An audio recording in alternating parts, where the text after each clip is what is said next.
ಪರವೈಕುಂಠದಿ ಬಂದವಗೆ ವರಗಿರಿಯನ್ನಿಂತಿರುವವಗೆ ವರಹದೇವರ ಅನುಸರಿಸಿ ಸ್ವಾಮಿ ಪುಷ್ಕರಣ ತೀರದಲ್ಲಿ ನಿಂತಿರುವವಗೆ ಮಂಗಳಂ ಜಯ ಮಂಗಳಂ.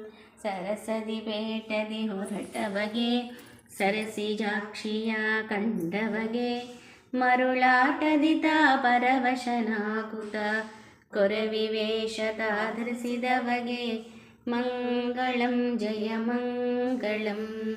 ಗಗನರಾಜಪುರ ಹೋದವಗೆ ಬಗೆ ಬಗೆ ನುಡಿಗಳ ನುಡಿವವಗೆ ಅಗವಾಸಿನಿ ನಿನ್ನ ಮಗಳನ್ನು ಕೊಡು ಎಂದು ಗಗನರಾಜ ಸಹಿತ ಹೇಳ್ದವಗೆ ಮಂಗಳಂ ಜಯ ಮಂಗಳಂ.